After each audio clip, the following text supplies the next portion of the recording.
Las mayores protestas ocurren a principios de los 80. Vemos cómo los chilenos pierden el miedo.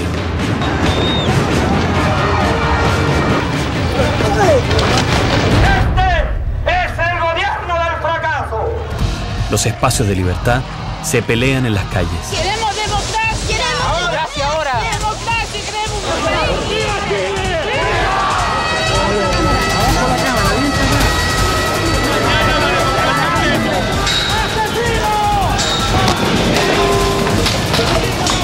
Los partidarios de Pinochet atacan a la iglesia. ¡Abra la puerta para que salga el comulacho de mierda! La prensa independiente arriesga la vida y rompe el cerco de la censura.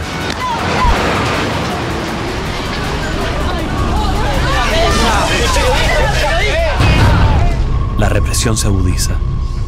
La mañana del 2 de julio, donde fuimos arrestados, golpeados, vejados, luego impregnado todo nuestro cuerpo con benzina, para luego hacernos arder en llamas.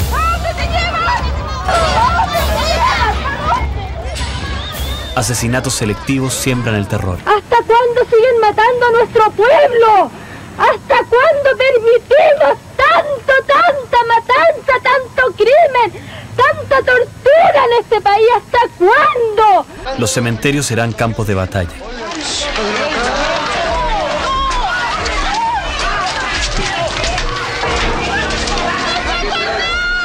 Porque los muertos no se quedan en silencio.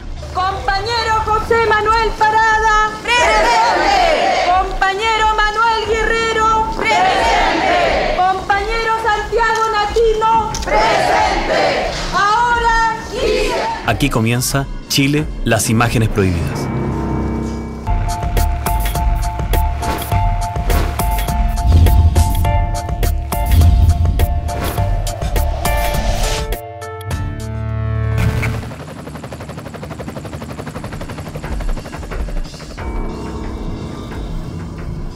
La plaza está distinta, pero estas calles hasta hoy son escenario del descontento de la gente.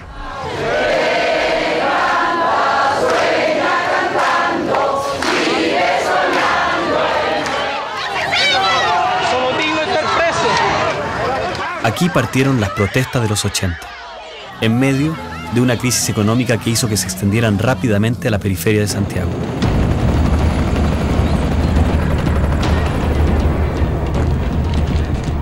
La mañana del 30 de octubre del 84, varias poblaciones amanecieron sitiadas. Los hombres son detenidos mientras los militares revisan las casas de la gente.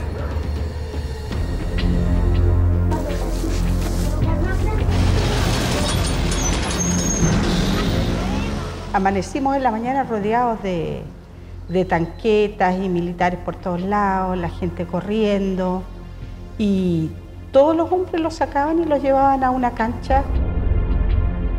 Todos los hombres no eran mayores de 16 años, sino que mayores de 14 años.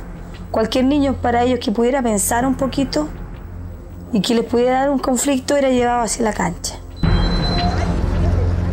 Fue usada como campo de concentración y todos los varones los metían ahí y tenían que esperar su chequeo, ¿no? Antecedentes. Algunos efectivos traían listas de personas de izquierda. A esa gente se le golpeó niños, mujeres y adultos.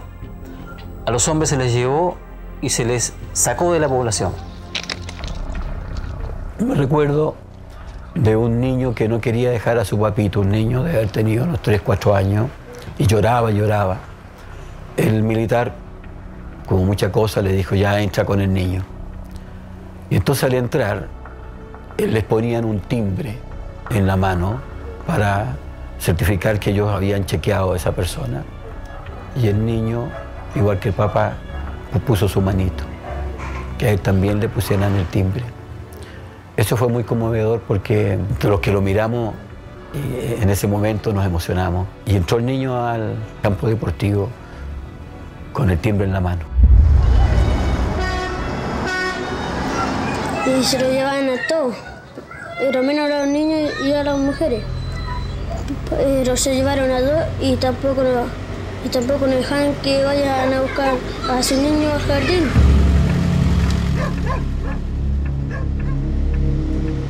El miedo es una constante, La incertidumbre cotidiana. Los menos afortunados caen en manos de civiles que no le dan explicaciones a nadie.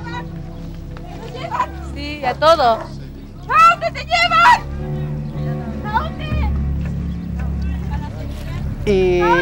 Y las camionetas, habían muchas camionetas con gente de la CNI, con brazaletes, etcétera, muy armados. Y había un grupo, yo me recuerdo que había un grupo por ese sector y otro grupo por ese otro sector. Y me recuerdo que por allá estaban las mujeres reclamando a sus maridos, a sus parejas, a sus papás, a sus mamás, etcétera.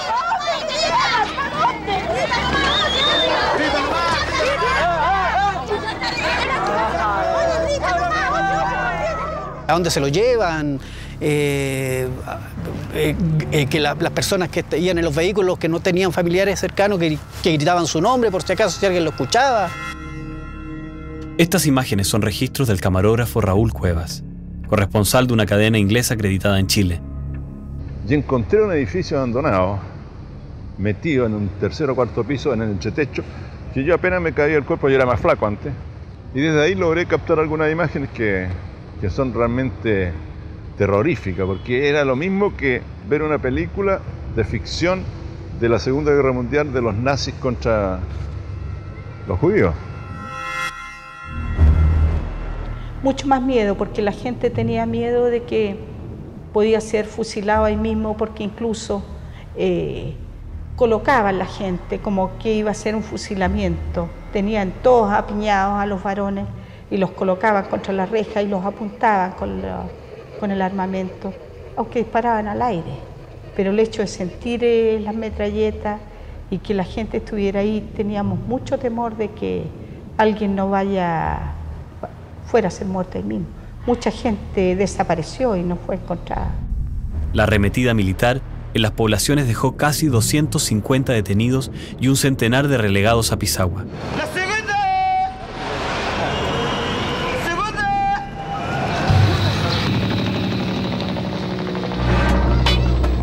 Que de repente un amigo que vive al lado de mi casa me dijo, andan los pacos. Y yo fui a mirar a la plaza y estaban las tanquetas y todo. Y de repente así le voy a avisar a mi mamá. Y ahí me empecé a poner nervioso. Porque veía tantos carabineros así por todos lados. De repente así me empieza a doler el estómago cuando los veo. Sentí como impotencia. Me dieron ganas de tirarle piedra. Pero también se le pinchó una rueda al que se llevó a mi papá. El informativo independiente Teleanálisis documentó el impacto de la violencia en los niños. Estoy dibujando que un milico está con una tanquita y quiere apuntarle a una mujer con un niño. ¿Y eso es lo que tuviste ese día? Sí.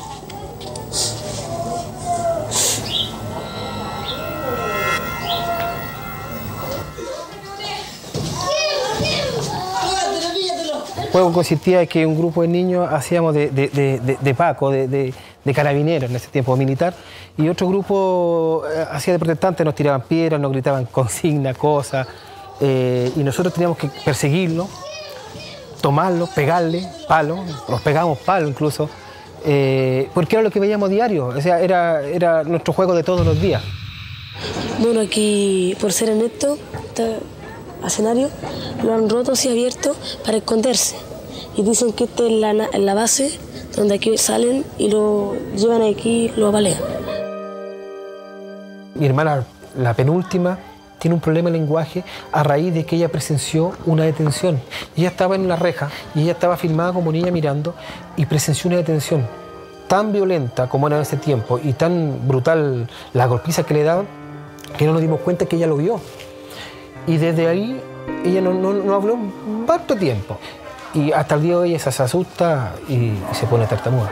Y eso a mí me da una rabia porque esa muletilla se la dejó la dictadura, la época, el gobierno militar. Yo le echo la culpa a ellos. Y yo descuidé a mi hermana chica en ese momento. Y ella tiene ese problema ahora, Laura. Y le ha costado para trabajar, para hacer su vida familiar, a raíz de eso. porque yo me descuidé como hermano mayor.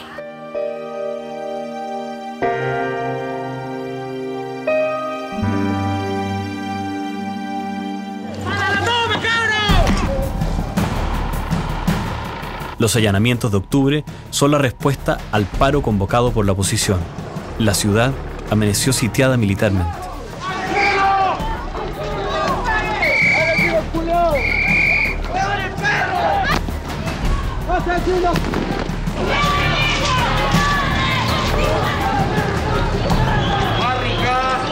Gran cantidad de reporteros.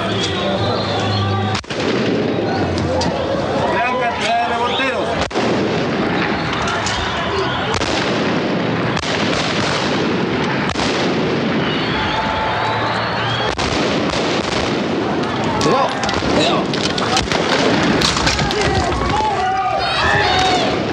El balance de la jornada es trágico. 9 personas asesinadas a balazos en distintos puntos de Santiago.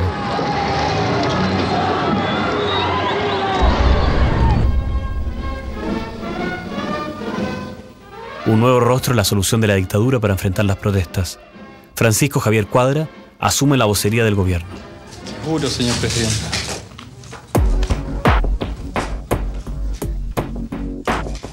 Yo no niego, porque está más que demostrada, las violaciones de derechos humanos que se imputaron al gobierno militar, que son, pero también me doy cuenta que es un grupo pequeño de personas que participaron en eso, siempre las mismas personas, que lo encuentran en uno y en otro caso,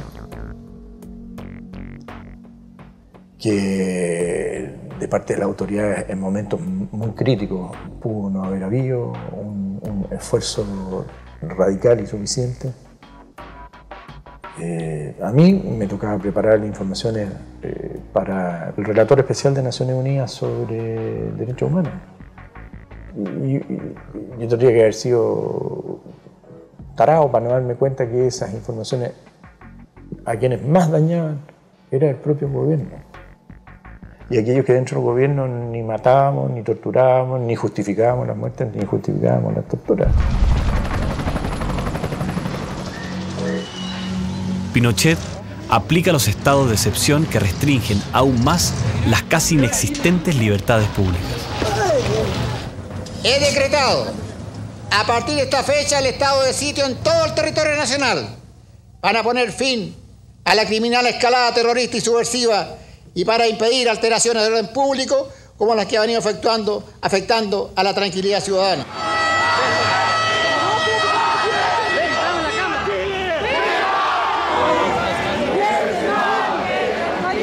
La tensión crece, los máximos dirigentes de la oposición son detenidos o se entregan voluntariamente.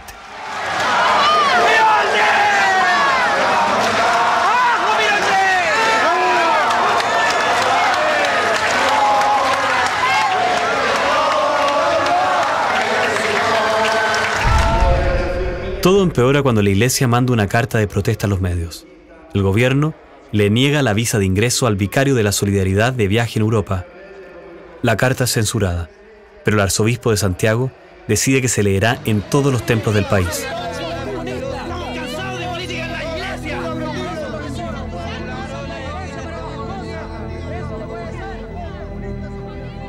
Ese día, esta puerta fue señal de la división entre los chilenos, como nunca fue cerrada desde dentro para evitar actos de violencia.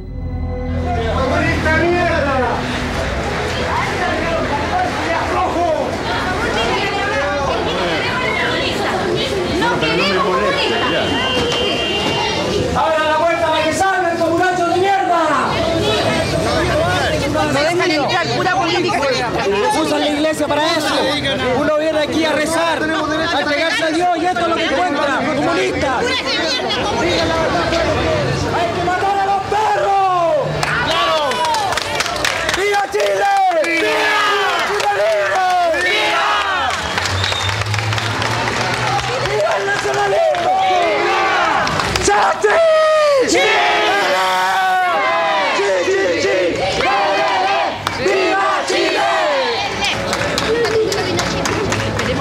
¡Viva Pinochet! ¡Viva! ¡Pinochet! Que había una restricción de información política. Y esa restricción era la norma. Y en ese momento se pretendió que por la investidura de cardenal arzobispo de Santiago, el cardenal Fresno podía pasar por sobre la norma. La política del gobierno fue que ni el cardenal Fresno podía pasar sobre la norma, nadie. ¡Estamos cansados de política en la iglesia! ¡Eso no puede ser! Hombre que nos tiene que guiar a todos nosotros como fieles, como cristianos. Y nos encontramos con un hombre que lo único que hace es predicar la política, el comunismo, y viene aquí a Chile a hacer de la suya. Eso no puede ser, señor. Nosotros somos católicos, venimos a rezar y no nos dejan. En las poblaciones, puros curas holandeses, puros curas franceses envenenando a la gente. Llegamos a la catedral, que es nuestra capital de Chile, y igual también. El clima de confrontación partió el 83, cuando los trabajadores del cobre convocaron a la primera protesta nacional. La iglesia no estuvo al margen de las demandas de la gente. En agosto de ese año, Sergio Onofre Jarpa juró como ministro del Interior. Un día antes de la cuarta protesta nacional convocada por los trabajadores. Y asume Jarpa con 79 muertos esa noche. 79 muertos. Fue la noche de la masacre. Sacaron 18.000 soldados a la calle. Está militarizado completamente la calle. Ya no era que era el régimen militar, sino que la calle estaba llena de militares por todas partes. Y los políticos fueron convocados por Jarpa a un diálogo, bajo la instancia de Monseñor Fresno, para tratar de aplacar nuestras demandas y llegar a un diálogo político. Estamos hablando del 83, a un acuerdo político. Y le creyeron. Lamentablemente los políticos le creyeron, pero a poco andar a Monseñor Fresno lo trataron pésimo, la dictadura. A los políticos barrieron con ellos. Hubo uno que no me voy a olvidar nunca, que era Matei, cuando le entregaron el pliego, la Alianza Democrática de ese tiempo le entrega el pliego para buscar acuerdos, le preguntaron si lo había leído, dijo textualmente: no, esa cuestión la boté al tacho de la basura. La elipse se hizo chica. El pueblo de Santiago copa los El movimiento sindical fue el detonante del despertar ciudadano. La prueba visible llegó en mayo del 84, cuando la oposición celebró el Día del Trabajo y congregó a más de 250.000 personas en Parque O'Higgins. ¡Este es el gobierno del fracaso!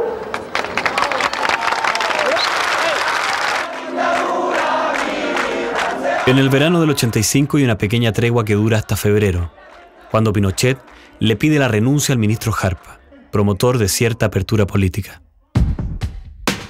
Al mes siguiente, una catástrofe remece al país. El 3 de marzo, un terremoto deja 177 muertos y más de 2.500 heridos. Un desastre natural que auguraba uno mucho mayor: la fractura social que se avecinaba, como si la tierra, al desgarrarse, fuera un eco de lo que vendría. El diario de Cooperativa está llamando. Les informa Armando Castro. Hace pocos minutos, varios individuos balearon a un profesor y secuestraron a otro y también a un apoderado desde un establecimiento educacional de la comuna de Providencia de Santiago. Bueno, ese día yo lo recuerdo bastante bien. Íbamos en el auto al colegio, mi mamá se bajó la cuadra antes donde vivía mi abuela. Íbamos tarde, como que siempre llegábamos tarde, porque mi papá se quedaba dormido. Y yo, que era muy hincha pelota, siempre le decía: bájate a explicar que venimos tarde porque tú te quedaste dormido. Entonces se bajó, me fue a dejar, entramos a la sala, que ya estaban en clase, y como que le explicó a la profesora que veníamos tarde porque él se había quedado dormido. Y nada, y se fue, po. Y yo saqué cuaderno, lápiz, y empecé a sacarle punta al lápiz, no podía, empecé a conseguir sacapunta más bueno, y de repente escuchamos un helicóptero. Después escuchamos el balazo y seguimos escuchando el grito. Iba caminando en dirección a la puerta y veía que José Manuel dejaba a su hija Javiera, que estudiaba, y Manuel la estaba recibiendo en las puertas. y desde el norte venían corriendo 2 personas por la vereda. Y al llegar aquí a la puerta, una de esas personas ataca a Manuel y la otra persona ataca a José Manuel desde la espalda y lo golpea. Sentimos un helicóptero y como que al principio empezamos como a echar talla, así como, ¡oh, te vienen a buscar, te vienen a buscar! Hasta que sentimos disparos. Y ahí nos asustamos. Salgo y veo que hay un automóvil, hay 3 o 4 personas ahí tratando, en la situación de fuerzas con 2 personas. Intento intervenir, pero viene un tipo y me pone una pistola en la nuca y me dice, éntrate, fulano de tal.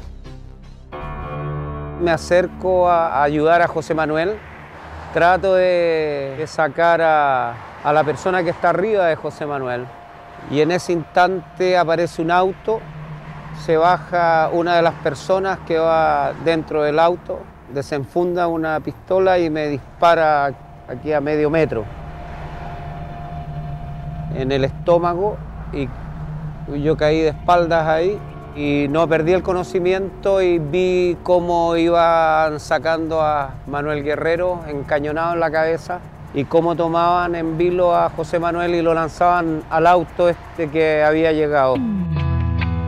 Yo en ningún momento pensé que le había pasado algo a mi papá, hasta que me dijeron que mamá me había ido a buscar, cosa que estaba ocurriendo. Los padres estaban yendo a buscar a los niños y la vi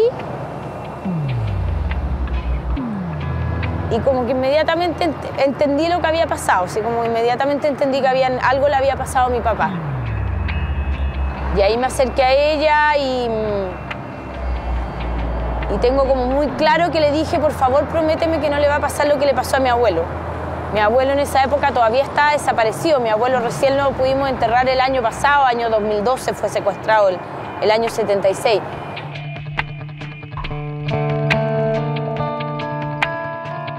José Manuel Parada era comunista y sociólogo. Trabajaba en la Vicaría de la Solidaridad. Manuel Guerrero, también comunista, era dirigente de los profesores. Había mucho desamparo, o sea, uno sabía que ellos los aparatos de seguridad, el régimen, la dictadura, ya había dado demasiadas muestras de brutalidad, de crueldad, de terrorismo, ¿no? De terrorismo de Estado. Entonces, como que uno siempre sabía que podían hacer cualquier cosa.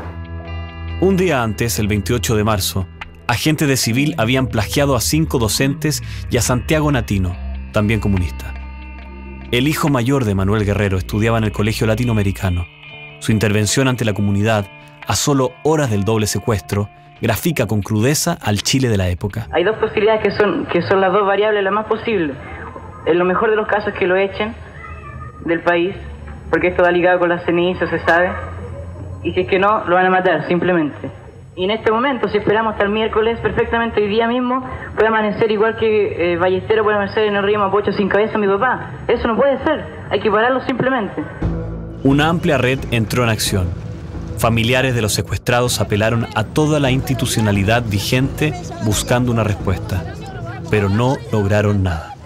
Fuimos a Borgoño, que en ese tiempo era un centro de tortura, fuimos a la calle 18, anduvimos recorriendo, incluso nos separábamos, fuimos a la Corte Suprema a implorar que aceptaran los recursos de amparo y que se constituyeran jueces en estos recintos de detención, porque nosotros teníamos la esperanza de que estaban detenidos obviamente, pero teníamos la esperanza de que estuvieran con vida. Primero, ¿a quién le interesa que se produzca un problema como este? Otra pregunta. ¿Quiénes propician el crimen, el terrorismo, el explosivo como medio de conseguir sus propósitos? Bueno, y con eso, ¿para qué discutimos más? Y ustedes saben que estos eran dirigentes de alto nivel. Y el fracaso de los paros, de las protestas y todo aquello, esto no lo perdona el comunismo internacional, no lo perdonará jamás. Entonces tienen un doble objetivo. Uno, castigar a quienes consideran culpables, y otro, dejárselo caer al gobierno. El 30 de marzo, los cadáveres de Manuel Guerrero, José Manuel Parada y Santiago Natino aparecen degollados a un costado de la ruta que conduce al aeropuerto. Desde el Instituto Médico Legal les informa el periodista Eduardo Segovia. Señores auditores, gritos desgarradores se escuchan, poniendo fin entonces a la esperanza de que no fueran ellos. Solo alcanzamos a oír los nombres de Manuel Guerrero y José Manuel Parada Maluenda. Dice que llamaron a Manuel Guerrero. ¡Asesino! Otra vez ¿Maldonado? El documental Chile ¿Hasta cuándo? Retrató así ese episodio de nuestra historia. Los asesinos de CNI. Lo inmolaron. ¿Quién más? Hay un hombre. Otro. Desgraciados, estos son ellos, solo el régimen, no es un comando, yo quiero que eso se sepa. Hace 8 años detuvieron a mi padre al CNI. A mi padre está desaparecido.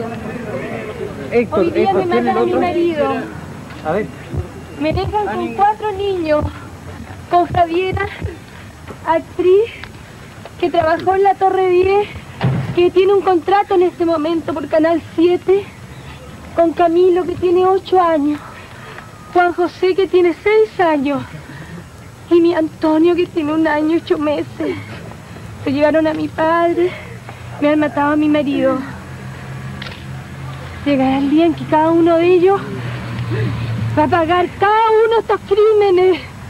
No les quepa duda. Hasta que me quede la última gota de sangre, los voy a vengar. No quiero que más gente sufra lo que yo he sufrido. Esto es demasiado terrible. Tenemos que cambiar este país de una vez por todas. ¿Hasta cuándo siguen dialogando con los asesinos? ¿Hasta cuándo siguen matando a nuestro pueblo? ¿Hasta cuándo permitimos tanta matanza, tanto crimen, tanta tortura en este país? ¿Hasta cuándo? Chilenos, compañeros, compatriotas, por favor, levántate. No aguantes que nos sigan matando a nuestra gente. Por favor, por favor. Exijamos justicia de una vez por todas. Como periodista son una de las situaciones más fuertes que me ha tocado vivir, porque pediste tanta clemencia, te referiste a tantos hechos, a tantos momentos, que ¿hasta cuándo nos matan? ¿Hasta cuándo soportamos esto? ¿Hasta cuándo no tenemos justicia? ¿Hasta cuándo? ¿Hasta cuándo? Y se suelta. Es como si lo hubiera perdido todo, como si el alma le saliera y quedó casi exánime. Como que se le acabó el aliento. Yo me acuerdo, y una memoria emotiva muy fuerte, que hace que uno se le ponga la piel de gallina. Todavía sigo retumbando. Yo, servicio médico legal, el sonido de la voz de ella todavía. ¿Hasta cuándo permitimos tanta matanza, tanto crimen, tanta tortura en este país? ¿Hasta cuándo?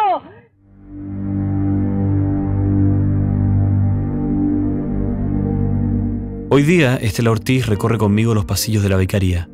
Declarada monumento histórico, está en restauración. Aquí trabajaba su marido José Manuel, el José como le llamaba cariñosamente.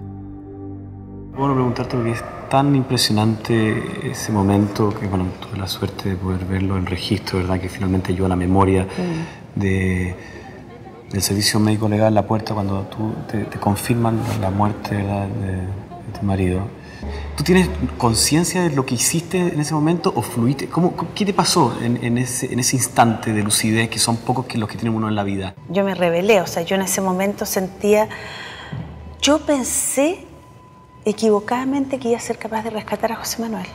Yo pensé que no lo iban a matar. O sea, eso lo pensé hasta que me dicen que hay 3 cuerpos, hasta que descubro, porque no me querían decir, pero descubrí lo que estaba pasando aquí, que hay 3 cuerpos ahí cerca del aeropuerto. Yo dije, uno José Manuel, José Manuel, José Manuel. Ahí dije, lo mataron.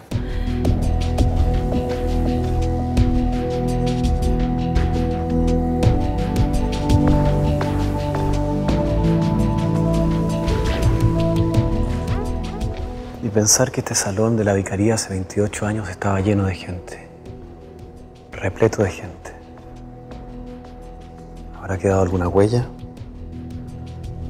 ¿Podrán este grupo de restauradores encontrar una señal, un rastro de la voz de ese niño de 14 años que se impuso al miedo? Yo soy Juan Manuel Guerrero y para empezar como, de comillas, mi testimonio, quiero empezar con un poema que es de Bertolt Brecht. El poema dice que hay personas que luchan 1 año y son buenas. Hay personas que luchan 2 años y son mejores. Pero hay personas que luchan toda la vida. Esas son indispensables. De este tercer ejemplo pertenecía a mi papá. Había un silencio sepulcral, estaba atiborrado de gente. Nadie decía nada, se escuchaban solamente como unos llantos un poco apagados. Y yo pedí en un momento dado la palabra. Estaba con la noticia recién de que habían encontrado a mi papá degollado. Yo soy Juan Manuel Guerrero. Y un poco el ejercicio que yo quise hacer ahí, yo iba a entregar mi testimonio. Entonces, mientras ordenaba la idea, se me ocurrió citar el poema de Bertolt Brecht que recitaba Silvio Rodríguez al inicio de Sueño con serpiente. Y que fue, yo creo, el modo de tratar de expresar lo que yo mismo sentía respecto de mi papá. Y era que habíamos perdido en ese día a un imprescindible. Mi padre perseguía un ideal que era muy claro para muchos y era un hombre muy abierto. Él quería lo mejor para todos y siempre luchó por ello. Él ahora ha sido asesinado. Ha sido asesinado por los cuervos de la dictadura. Esto, si lo quieren llamar de otra manera, bueno, yo lo llamo así, hay que vengarlo. Hay que terminar con esto, no podemos aceptar más muertes. Yo no estoy llorando y no he llorado hasta el momento. Yo seguiré el camino de él. Y en este momento no expreso mi pena, expreso mi indignación porque no terminamos nunca con esto. Nos tenemos que unir. Aunque sea yo un niño de 14 años que le llama la atención, que le haga, si quieren llamarlo, una clase de conciencia, un petitorio, como quieran, pero debemos unirnos. Basta. Esto debe terminar. Lo que observaba mientras estaba citando este poema era un mundo adulto, dirigentes sociales, dirigentes políticos, estaba prácticamente toda la oposición ahí, que siempre lo que yo recordaba desde el año 82 que había vuelto a Chile, los recordaba permanentemente peleándose entre ellos, y aquí estaban todos reunidos, entonces era como llamarle la atención. Y llamarle la atención desde mi lugar de niño. Estaba con rabia. Estaba con rabia no solamente por el asesinato. La rabia que tenía, además de una rabia contra la dictadura, era una rabia contra la gente que estaba acá. Era una rabia con el mundo adulto, que estaba en estado de shock, que en ese momento alguien debió haber separado y haber abrazado a este niño, que no era capaz de llorar, que hablaba como un adulto, siendo que era un niño de 14 años, y el niño hablaba y el mundo adulto escuchaba, porque estaban destruidos. Tengo una hermana que tiene 8 años, se llama América. Ella aún no sabe la situación. Cuando sepa, seguramente parte de su mundo infantil se va a derrumbar. No va a tener lo que todos en esencia queremos, que es un padre. En relación a José, ¿tú te armaste un mapa más o menos de cómo él vivió todas esas últimas horas? Mira, yo podría rehacer no solo eso, con lo que nos conocíamos, yo podría rehacer lo que él pensó todo ese tiempo. O sea, puedo estar equivocada, pero yo siento que yo podría, desde el minuto en que lo detienen, ponerme en su lugar.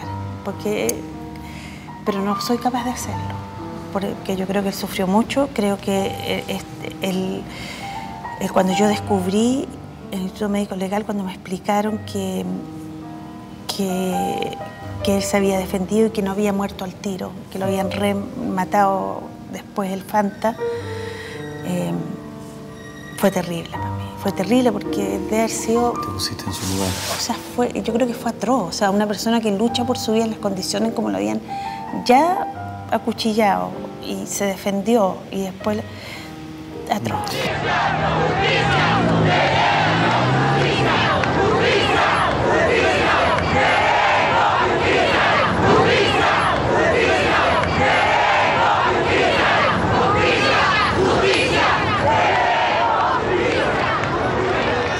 Los funerales de Manuel Guerrero, José Manuel Parada y Santiago Natino se transformaron en una masiva manifestación contra la dictadura, contra la muerte.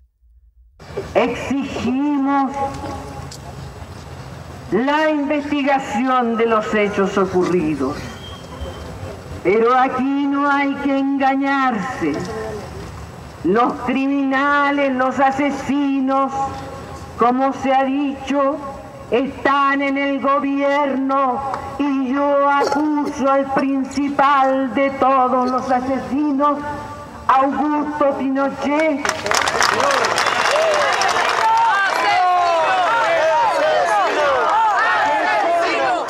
Acuso a las Fuerzas Armadas de nuestra patria que están pisoteando la digna historia que tenían y la razón de ser para la que fueron creadas. No son los valientes soldados de Chile, sino los cobardes asesinos, traidores, los cobardes opresores del pueblo de Chile.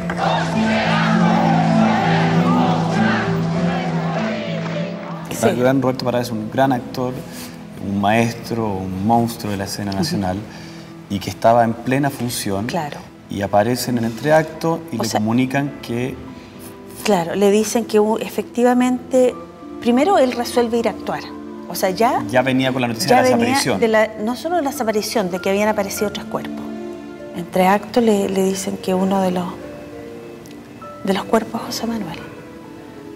Y de ahí le dicen entonces que pare la función y él resuelve que el mejor homenaje que puede hacer es seguir actuando. Yo creo que sacó fuerzas, todas las fuerzas que tenía las ocupó en ese acto y por el dolor muere el Tata.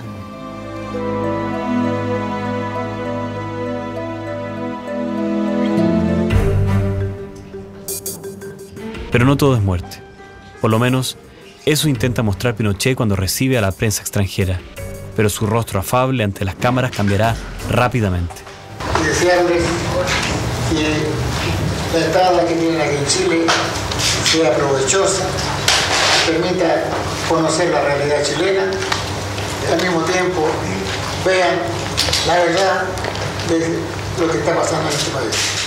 Tras el encuentro oficial, algunos periodistas pasan a un cóctel en un salón aledaño. El camarógrafo, Raúl Cuevas, se cuela a un lugar donde no está permitido. ¿Qué televisión es esa? Un poco grande. ¿Qué está aquí adentro?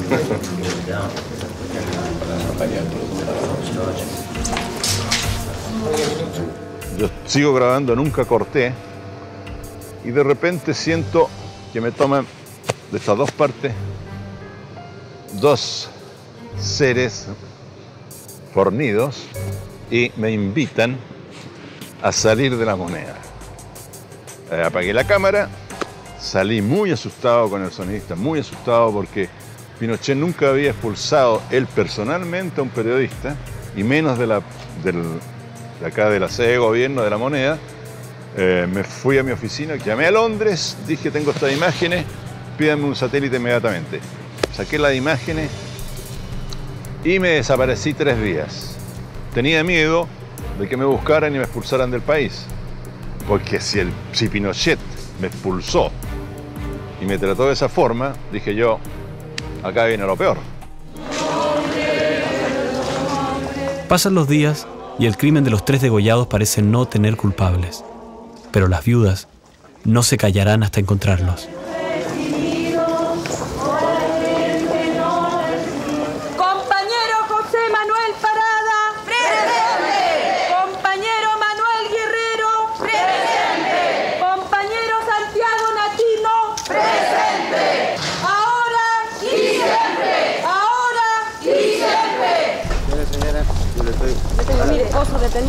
Nos mataron a nuestros familiares.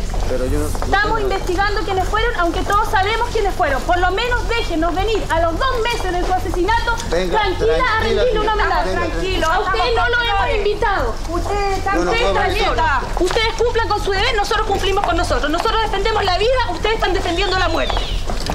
No es manifestación, es una romería que lo estamos haciendo aquí en los asesinados de marzo en adelante. No la engañar usted tampoco. Lo que yo creo que mis familiares serían capaces de hacer, que fueron degollados sus padres. ¡Compañero José Manuel Parada! ¡Presente! ¡Compañero José Manuel Parada! ¡Presente!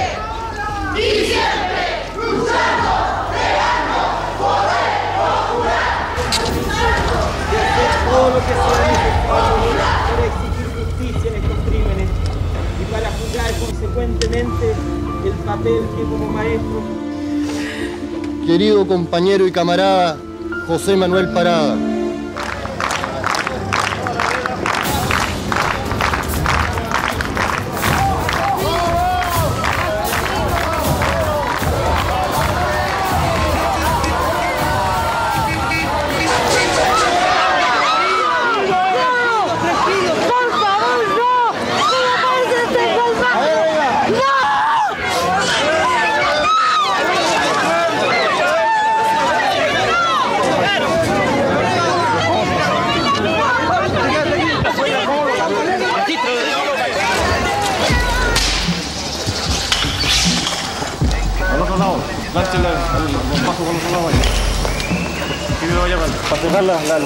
Tírala ahí nomás, tírala ahí al medio nomás. No, ahí, ahí.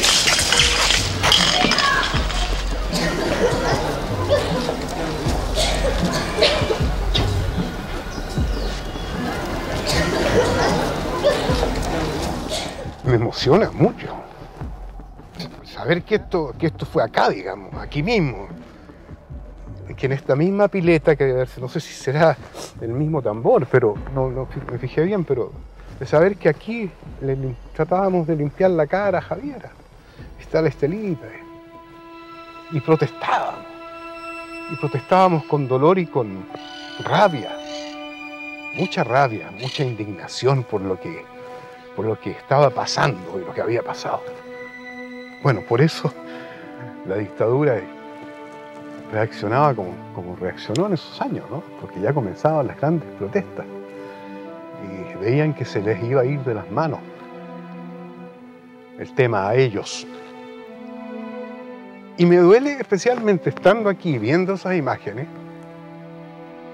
saber que en la política de hoy, en el Senado, en el Parlamento, en el gobierno, están los jóvenes cómplices de la dictadura, los que avalaron todo lo que vemos en esas imágenes y avalaron los crímenes. Están hoy en el poder.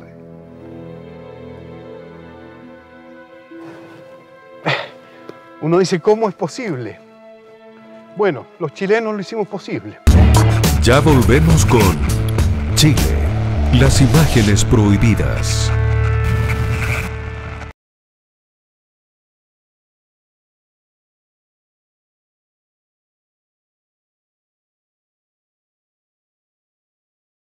Estamos presentando Chile, las imágenes prohibidas. ¿Qué dirigente nacional?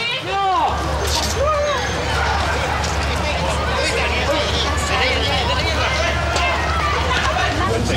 ¿Y usted está acá? Circule nomás, señor. ¿Por qué pegarle una patada a un periodista? Circule, oye, lo voy a denunciar. Esto fue. No tiene placa. Me pegó una patada. Yo estoy ahí y protesté también y mostré mis credenciales de periodista, de corresponsal de una agencia. Y aquí me toman y me arrastran para llevarme al furgón que estaba a unos 20 metros de distancia. Me pegó una patada.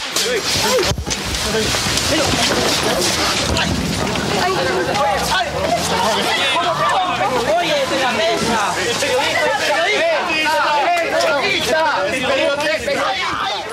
Yo creo que teníamos miedo. Yo creo que luego de todo lo que estábamos enterados de lo que ocurría, y sobre todo el episodio de Parada, Natino y Guerrero fue muy tremendo porque se hizo a plena luz del día, con todo el aparataje oficial, con helicópteros, con transporte público, fue una cosa que nos conmovió.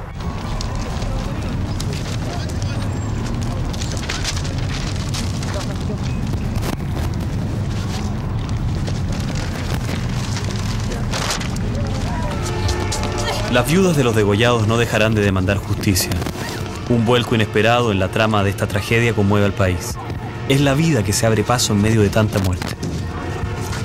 Este mensaje de vida es que ayer he sabido, dentro de todo el dolor que siento por la muerte de mi compañero, he sabido por un examen de ecografía que estoy embarazada de 6 semanas.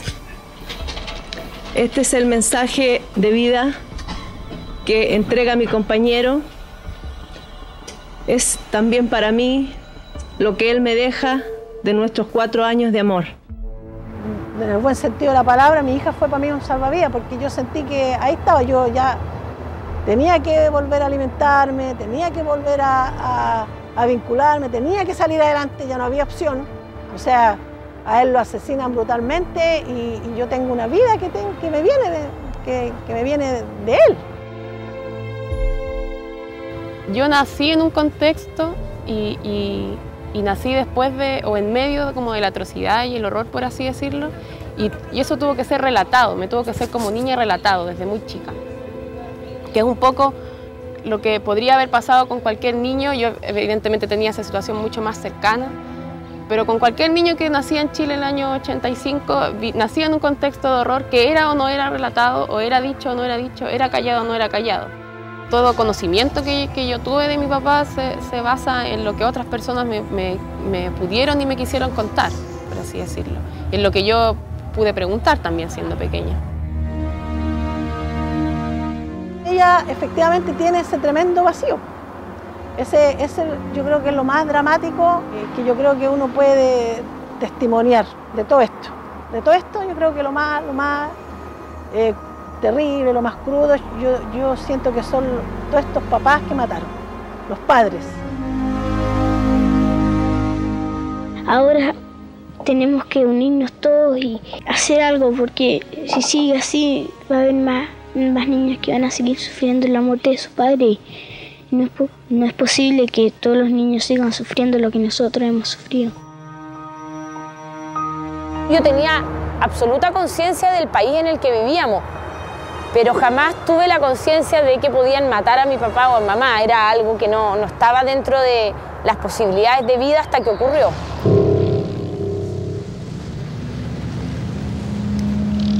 ¿Por qué no? Yo estoy caminando por mi país, que es Chile. Vengo con mi hijo, con un clavel en la mano. No estoy haciendo absolutamente nada, señor. No, yo tengo derecho a caminar. Tengo derecho a caminar. Esta es mi patria como es la suya. Y usted no tiene ni un derecho a no dejarme caminar. No, yo voy a caminar. No me deja caminar, señor. Yo vengo con mi hijo a dejar un clavel en homenaje a su padre, que fue asesinado hace 13 meses. Y él tiene derecho a rendirle un homenaje a su padre.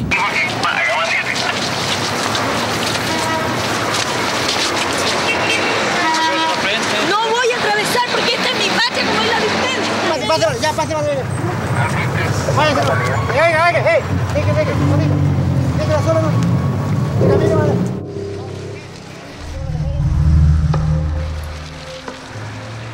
Yo le prometí a la Javiera y al Camilo que no iba a pasar lo mismo que con el Tata. Primero, que íbamos a saber dónde está el papá y lo íbamos a encontrar. Y segundo, después le dije, vamos a hacer justicia. Y eso fue para mí fundamental. Ese es el móvil. Claro. Ese es tu motor.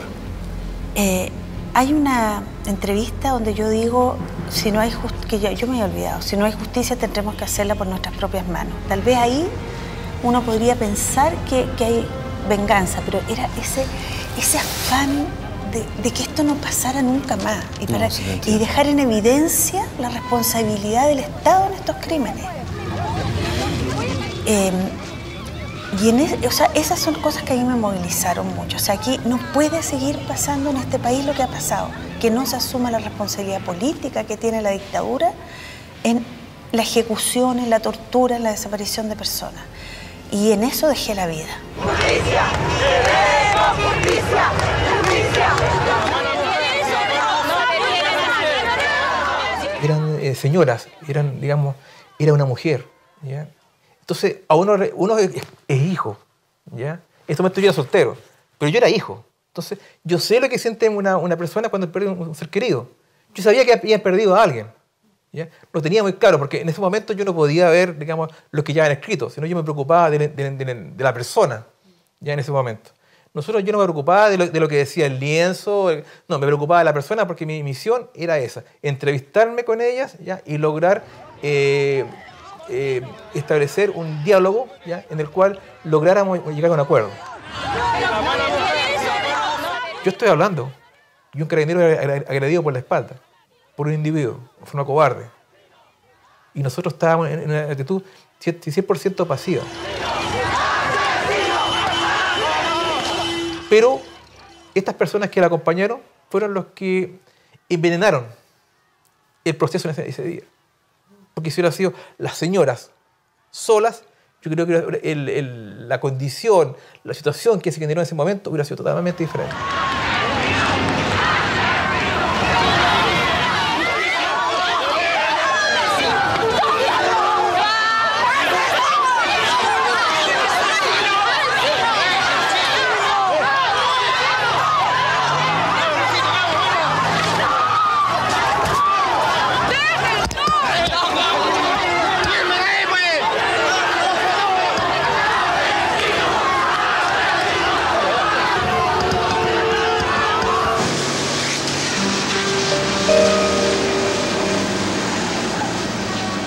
Nosotros sabíamos que nos iban a detener o nos iban a pegar o nos iban a tirar el huáscar encima. Sabíamos. Carabineros nunca hasta la fecha ha pedido perdón. Nunca, jamás ha pedido perdón. Y tú me preguntabas por la reconciliación antes. ¿Qué es esa palabra? O sea, ¿qué significa esa palabra? O sea, transformar el odio en... O sea, es muy difícil imaginárselo, pero en amor o en perdón. Mira, primero yo no puedo perdonar. O sea, yo he visto crecer a mis hijos sin su padre. He visto que mis nietos no conocieron a su abuelo. Y pucha, eso es brutal. Brutal, porque no falleció por cualquier cosa. Falleció porque otros decidieron asesinarlo. Un placer recorrer estos pasillos, poder saber, contribuir a la memoria del país y escucharte y emocionarnos juntos. Gracias, Benca. La forma en que ellos fueron ejecutados, la forma en que fueron secuestrados, que fue a plena luz de día, en las puertas de un colegio, bajo estado de sitio, o sea, control total del Estado, ocupando carabineros de Chile, helicópteros, carabineros del tránsito, muestra que esto no solamente fue una operación de este grupo que se trató de proteger, sino que esto además se insertó muy bien dentro de una política mayor, de la alta jerarquía, los altos mandos en ese momento de Carabineros de Chile, que era César Mendoza Durán, miembro de la Junta Militar, y muy probablemente con conocimiento del propio Pinochet, porque fue tan evidente el secuestro, tan abierto, y después lanzarlo a una vía pública al lado del aeropuerto, degollándolos, estando ellos vivos y dejándolos desangrar ahí, que querían que fueran encontrados en esas condiciones. O sea, querían que esto se supiera. No idealice una dictadura como si la dictadura fuera la perfección de la eficiencia de una máquina. No es así. Si hubiera sido así, el resultado de la Segunda Guerra Mundial no habría sido el que fue. Un gobierno militar no es eficiente en todo. A veces puede ser lo más deficiente que hay. Lamentablemente el factor humano opera. Y el factor humano hace que alguien, de repente, un mando, en este caso, diga, mire, aquí hay que matar a estas personas por venganza.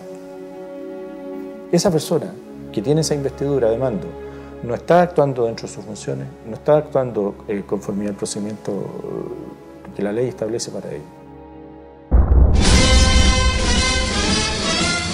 Nunca en la historia se cantó tanto en Chile la canción nacional. Paradójicamente, un símbolo de unidad expresando la división de un país.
A partir de la democratización de la fecha en el 84, los estudiantes asumen un rol protagónico en la pelea contra la dictadura. Las movilizaciones se generaban y se desarrollaban en la más absoluta ilegalidad. Resistían hasta que la represión la hacía insostenible. Era una represión además bastante más desmedida que la de hoy día, donde los costos y los riesgos eran bastante superiores a los que vemos hoy día y que obligaban a una capacidad de decisión, una voluntad y un carácter de las generaciones jóvenes de ese tiempo que yo creo que se ha constituido una especie de marca de identidad de quienes fuimos parte de esas generaciones jóvenes. La Constitución política de la paz por la naranja. La Constitución política de la paz por la naranja. La Constitución política de la paz por la naranja.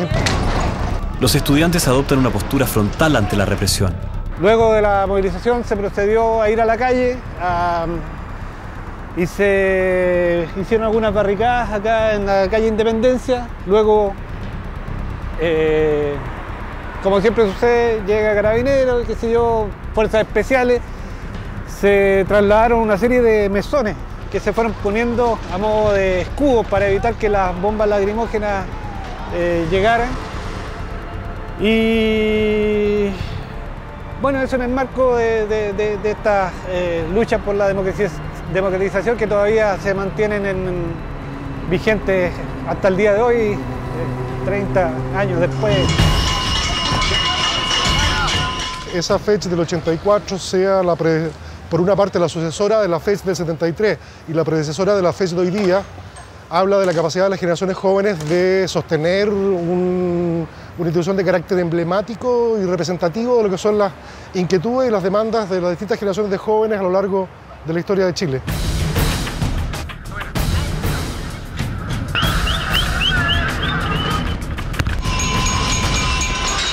Tal vez lo que pasa ahora, la diferencia con los encapuchados, que había una vinculación entre esa pelea de nosotros encapuchados con un movimiento global que estaba también peleando contra esa dictadura. Tal vez había una retaguardia, por decirlo de alguna manera, mucho más amplia que un grupo que sale y que ataca, no sé, un semáforo y le empieza a pegar al semáforo, que no era tan... Aquí la confrontación era directamente con el carabinero, o sea, fuerzas especiales que nos atacaban o que buscaban impedir que hubiesen manifestaciones, expresiones democráticas por parte del movimiento estudiantil, que está exigiendo muchas veces lo mismo que ahora, solamente que ahora se puede hacer la marcha.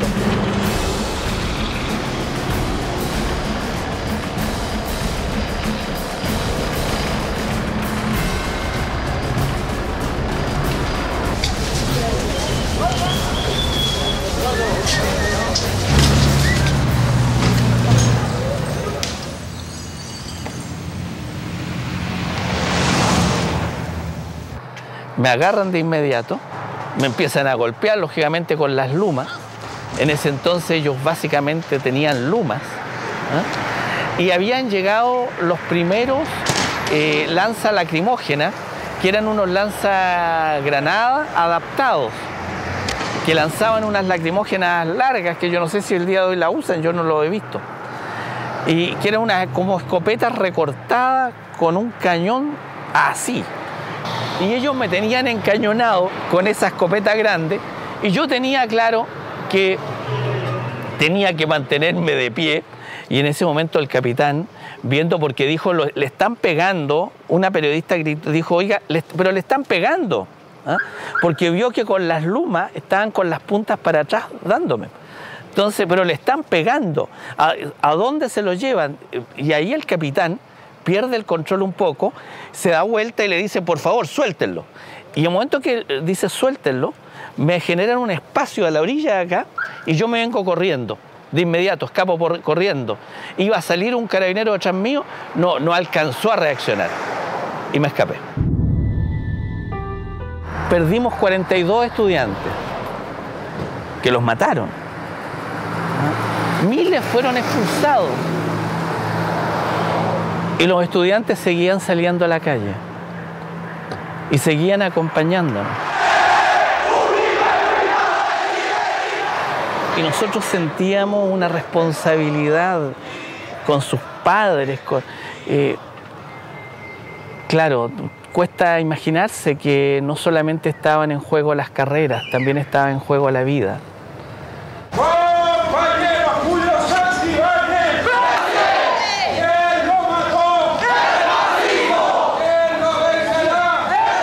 Julio Carlos Santibáñez Romero era dirigente estudiantil de la USACH y es uno de los tantos estudiantes asesinados en el período.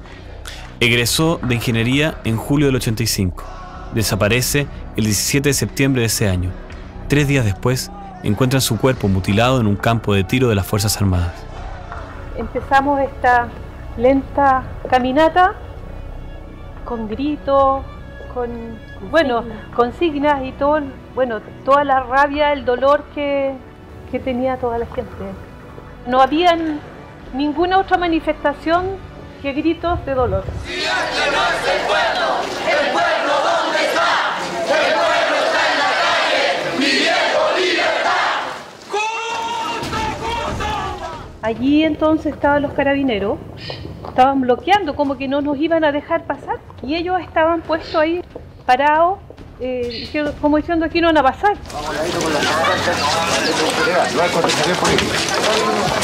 Ya, quítele la... Inmediato retírele. La otra también. Ya, pero esto es historia, esto es componer. ¿Cómo corre el escándalo? Miguel.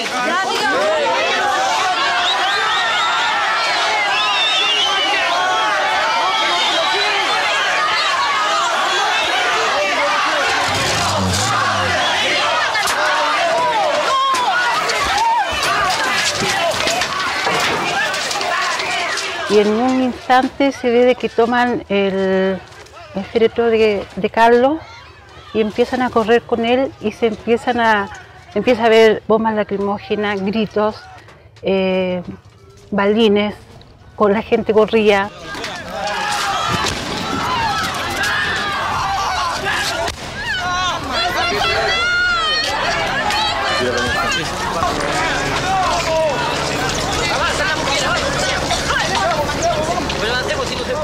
Pensábamos y veíamos de que no nos querían dejar pasar con él y el temor nuestro era de que nos los quitara. Lo que más impotencia me dio fue que no me dejaron acompañar al entierro y que no pude participar de ese proceso emocional que es tan importante como para cerrar heridas, cerrar procesos.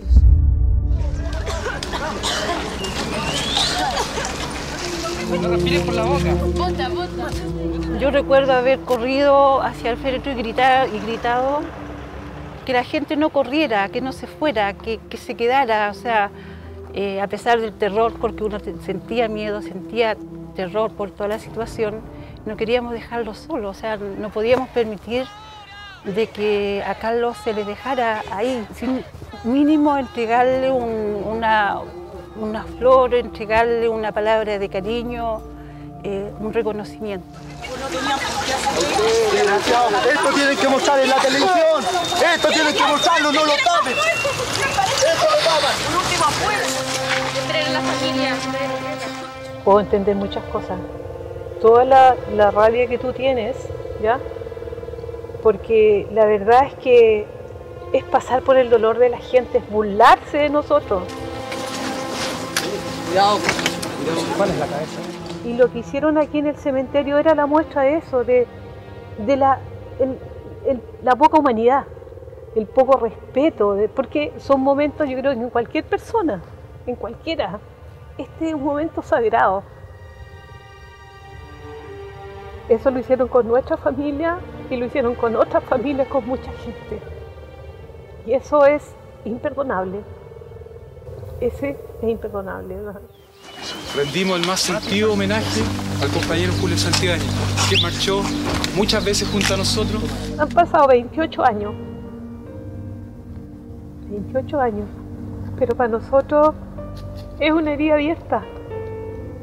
Es así. Y venir para acá y recordar esto es muy duro. Nosotros quisimos esa vez dejar aquí, que al final tú quieres dejar pequeñas cosas que muestren que quién había quedado aquí. Y quisimos dejar este poema de una canción de Víctor Jara.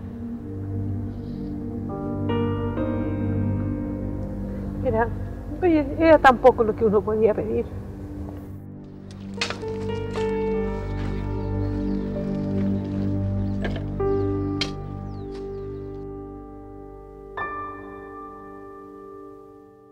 El asesinato de Julio Carlos Santibáñez Romero sigue hoy en la impunidad.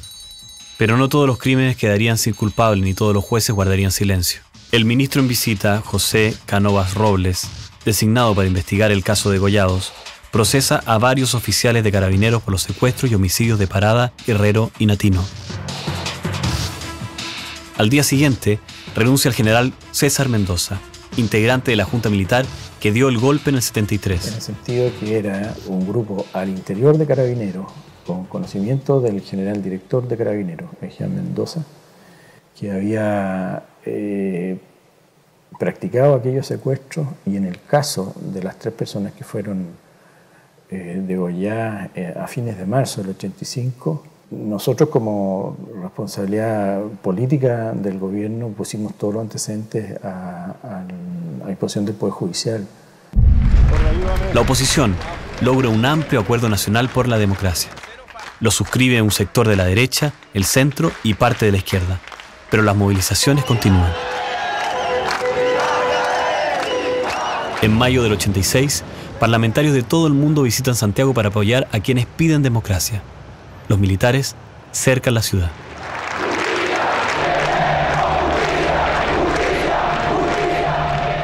Ronald Wood, de 19 años, estudiante de auditoría, resulta herido a bala. Muere 3 días más tarde y su funeral, como tantos otros, es una nueva manifestación contra la violencia.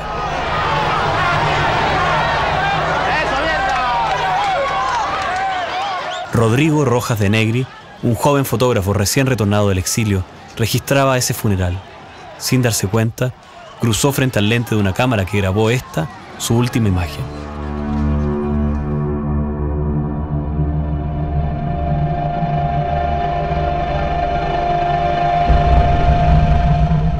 La mañana del 2 de julio, donde fuimos arrestados, golpeados, vejados, luego impregnado todo nuestro cuerpo con benzina, para luego hacernos arder en llamas y luego dejarnos abandonados a casi 25 kilómetros del lugar donde habíamos sido quemados por los militares. ¡Rodrigo Rojas de Negri! ¡Presente! ¡Rodrigo Rojas de Negri! ¡Presente! ¡Ahora! ¡Y siempre! ¡Ahora! ¡Y siempre! ¡Hasta la victoria! ¡Siempre!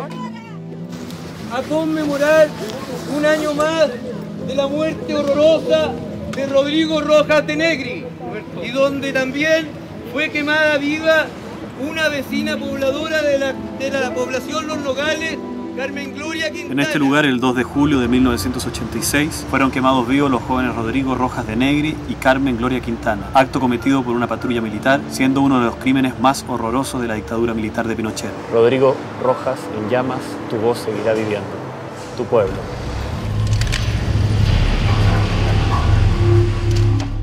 Rodrigo venía delante mío corriendo, como era muy grande y salió corriendo antes que yo. Entonces yo doblé esta esquina y en esa esquina vi cómo abatían a Rodrigo entre varios militares, lo golpeaban en el suelo a patadas y con el fusil, la parte de abajo de su fusil. Y se saltaron de la patrulla y me vinieron a detener. Y me llevaron al lado de Rodrigo, en esa pared amarilla donde están las placas, y me pusieron contra la pared con las 2 manos arriba de pie. Me empezaron a registrar entera y vieron mi documento donde salía mi carnet de estudiante y me dijeron, empezaron a puro decir garabatos contra mí, contra los estudiantes que protestaban, y yo lo único que hacía era llorar de miedo. Rodrigo estaba en el suelo, ya estaba sangrando ya Rodrigo por los golpes, estaba como medio inconsciente. yo tenía mucho miedo y estaba llorando, me acuerdo. Entonces vienen 2 conscriptos con los neumáticos y con un bidón de benzina. Y ahí el jefe de la patrulla, Fernández Vito, se comunica por estos walkie-talkie, no sé qué es lo que tienen. Y a los minutos él empieza yo estaba de pie así, de espalda, mirando la pared, a ponerme el bidón de benzina de la cabeza hacia abajo y me corría toda la gasolina. Y a Rodrigo Rojas le hacen lo mismo, le echan benzina.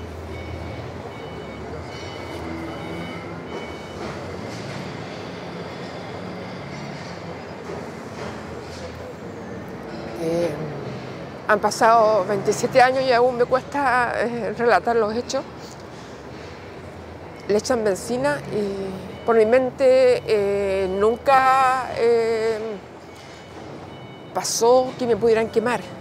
Yo incluso pensé que era como una broma de mal gusto que nos estaban haciendo, como un castigo y que nos iban a mandar a la casa a bañarnos, no sé. Y de repente siento que tiran algo en el suelo que explota y yo me convierto en una antorcha humana. Todo el fuego así ¡puf! Sube por todo mi cuerpo. Y yo no sé qué hacer.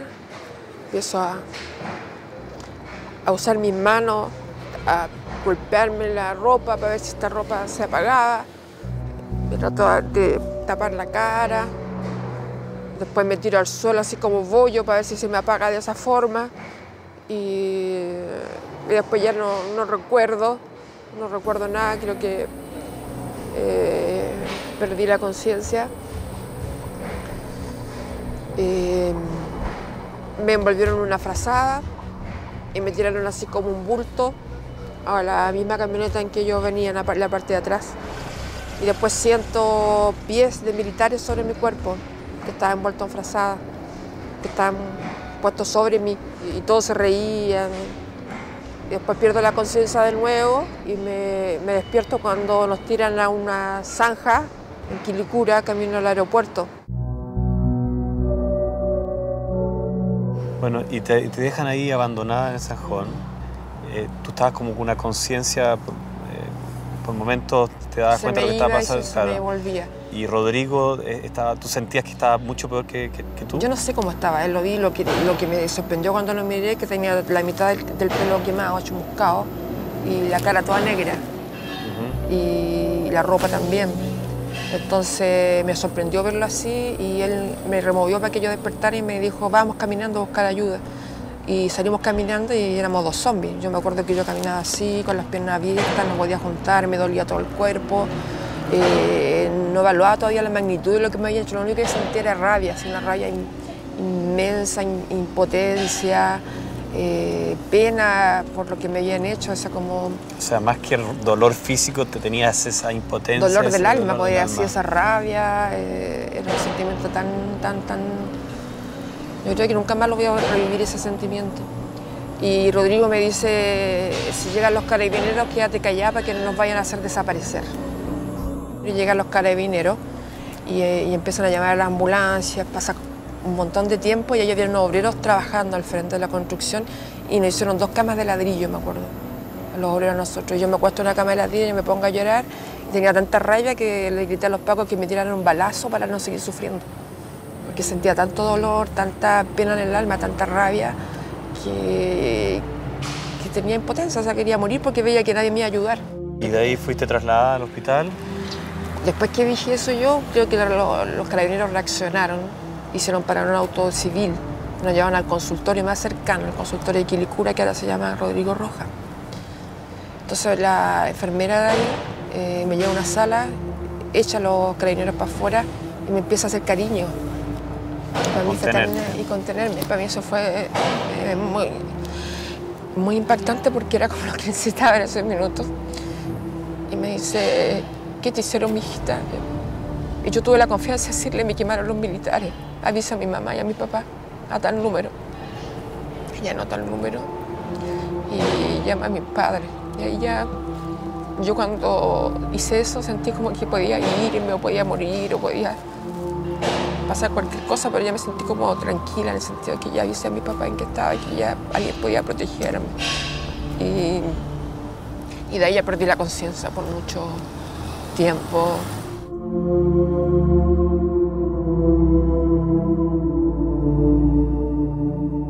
Para mí todo esto se traduce cuando mis hijas, cuando cumplen 6 años, me preguntan, mamá, ¿qué te pasó? ¿Por qué estás así? Porque a esa edad como que empiezan a darse cuenta. Sí. Entonces a mí me duele el alma cuando tengo que decirle lo que me pasó, porque es como traducirle en palabras la maldad que pueden tener seres humanos por no respetar al otro, por la intolerancia, por la falta de respeto a los derechos humanos. Entonces, realmente me ha tocado 3 veces, tengo 3 hijas y las 3 veces ha sido súper doloroso. Y mis hijas se dan cuenta y no me siguen preguntando.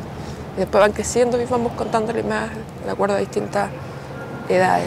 Entonces, esa es una parte dura. Y después me preguntan, ¿y hubo justicia? Y de nuevo, otra parte dura. No, hija, no hubo justicia. Solamente de los 21 militares, solo uno fue detenido. Estuvo con una pena acusado de cuasi delito, ni siquiera de haber matado a Rodrigo y haberme dejado en estas condiciones. Entonces todo eso es tan duro de vivir y de transmitir a las generaciones que vienen, que yo lo vivo a diario con mi hija. Y me hubiera gustado realmente que los 21 militares hubieran estado detenidos, hubieran pagado por homicidio contra Rodrigo y lesiones graves contra mi persona.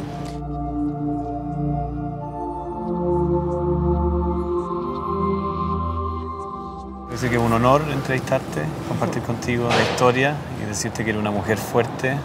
Gracias. Una mujer muy linda, por dentro, por fuera, que tiene una entereza y que tiene que estar orgullosa con tus hijas y con el mundo. Muchas gracias. Gracias. Ya volvemos con Chile, las imágenes prohibidas.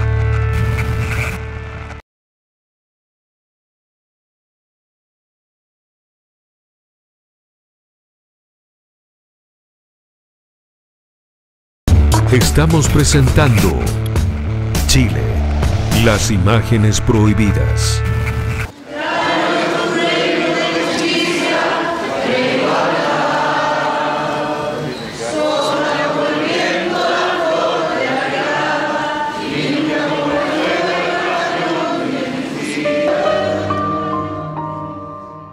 Ando buscando flores muy especiales para mi hijo. Dame estas 3 y quiero 3 blancas. ¿3 blancas también? Yo te voy a poner una yapa. Esa va de regalo, ¿ya?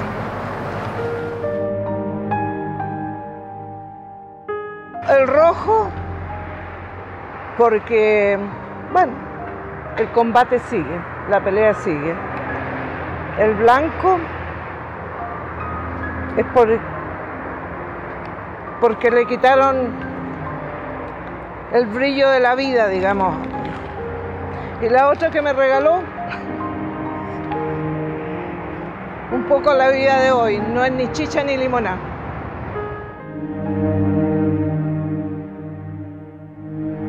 Ahora el impacto cuando lo vi fue muy terrible. Porque el último recuerdo que yo tenía fue cuando lo dejé en el aeropuerto. Y Rodrigo tenía muy quemada toda esta área, ¿no? Y tenía incluso quemada una oreja completa y la otra tenía un pedazo, pero escuchaba, estaba alerta. No podía hablar porque estaba entubado, porque la gasolina le cayó por dentro, le quemó el esófago.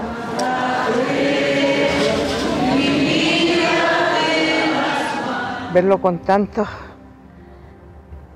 tubos, con tanta cosa, que no podía hablar y que yo no lo podía abrazar, que el primer instinto que uno tiene como mamá es abrazar a su hijo y no poder tocarlo.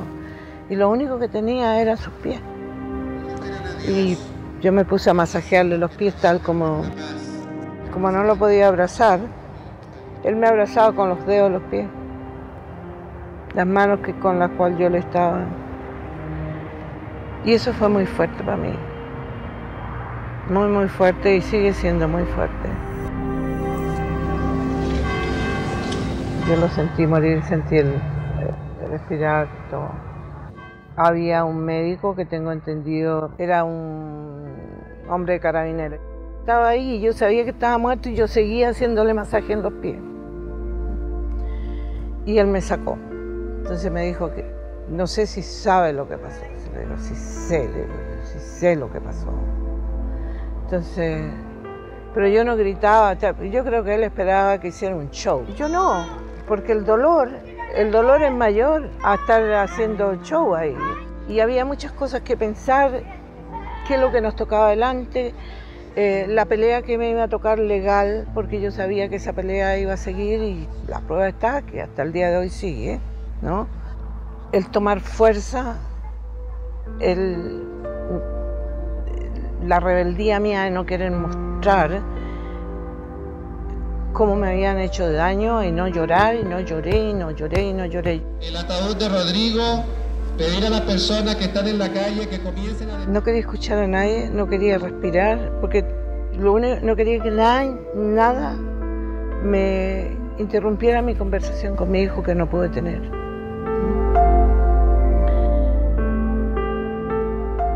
Y la verdad es que hasta el día de hoy todavía no puedo decir que he llorado como quisiera llorar la muerte de mi hijo. Creo que lo voy a poder hacer el día que realmente sienta que hemos agotado todo por la justicia. La muerte del señor Rojas de Negri en la actualidad es objeto de una campaña sistemática de distorsión de la imagen externa de Chile, principalmente en Estados Unidos.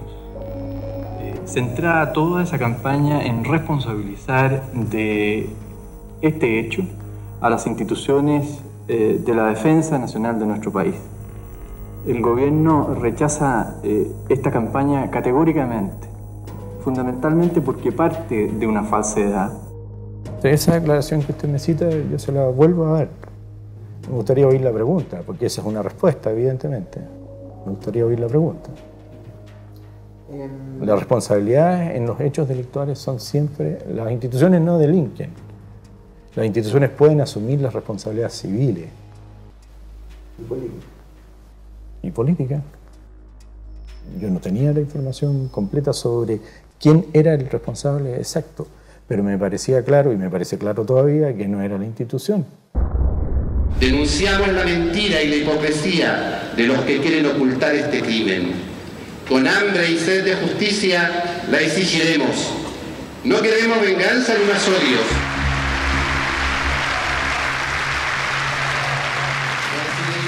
Ya en ese minuto se empezaron a producir también incidentes de parte de la policía, porque estando haciendo los responsos empezaron a llegar los carabineros.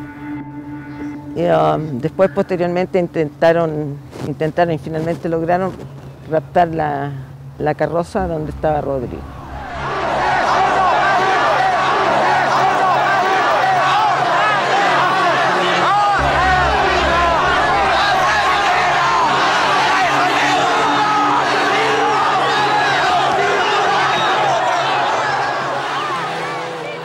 Y cuando después sale el féretro hacia aquí afuera, masivo, sumamente masivo, y de ahí viene la intervención de Carabineros, una provocación bastante fuerte.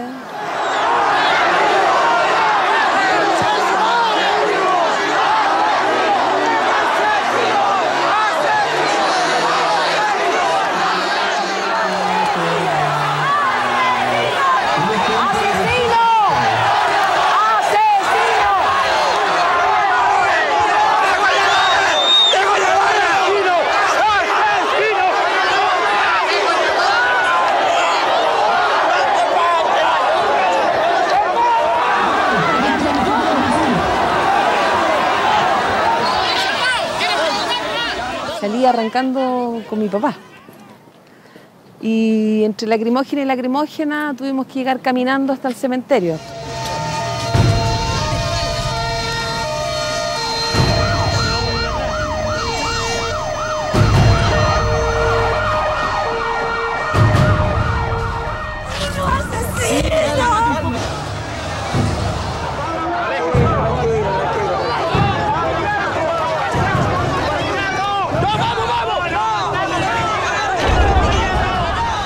estaban los pacos y la presión. Y cuando salimos y nos veníamos para el cementerio a enterrarlo, quedó la cagada.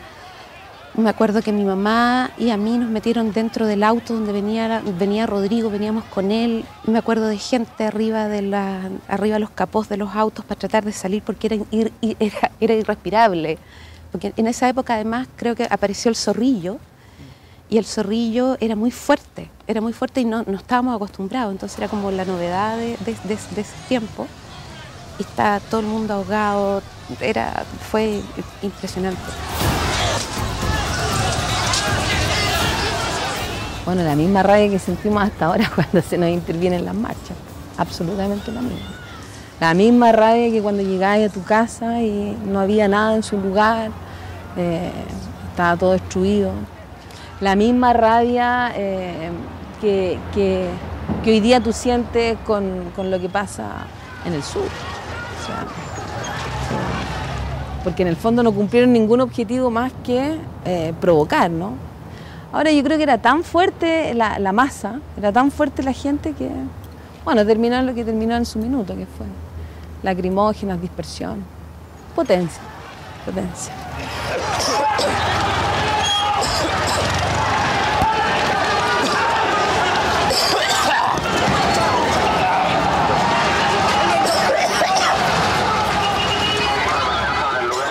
Esto es inconcebible, no nos dejan enterrar a nuestros muertos. Esto que ha sido uno de los crímenes más horrorosos que hemos visto en estos últimos años y nosotros en representación de la Iglesia protestamos enérgicamente.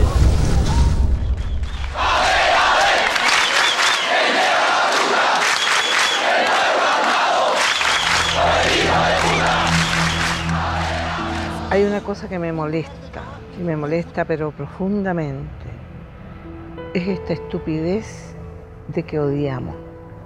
Yo no odio a nadie.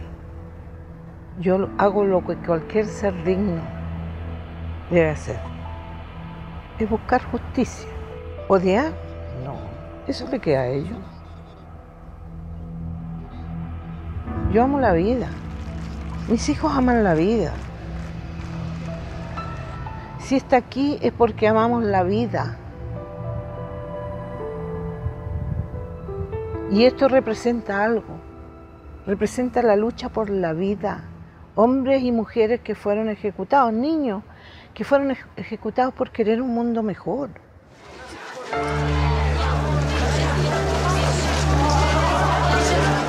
Bueno, ahora vamos a ver el nombre. Ya volvemos con Chile, las imágenes prohibidas.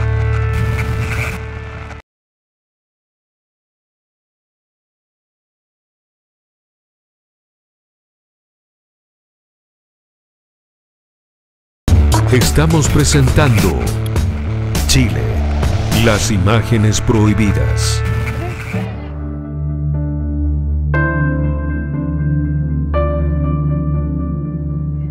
¿Viste? De ese panel blanco cuenta 4 a la izquierda, 1, 2, 3, 4 hacia la izquierda. Después cuentas de arriba hacia abajo, 1 roja, 2 rojas, 3 rojas, 4, 5, 6, 7, el 8 de los rojas está Rodrigo. Yo, fíjate que dentro de toda mi tragedia, tú sabes que yo me encuentro que soy muy afortunada, porque yo puedo estar con Rodrigo, pude enterrarlo, pude verlo antes que lo metieran al ataúd y los familiares, los desaparecidos, no tienen nada. Por eso me considero afortunada.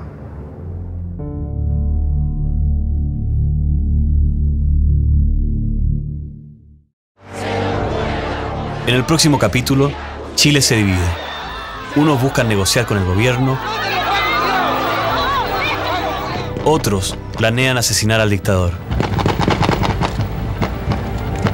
Aquí fue el fascismo otra vez. Los estudiantes expulsan al rector de la Universidad de Chile y una joven recibe un tiro en la cabeza.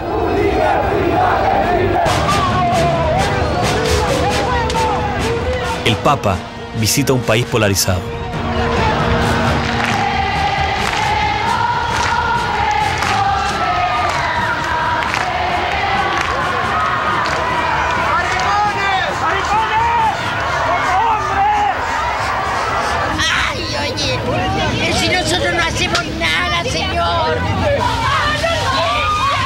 Y las mujeres luchan por la vida.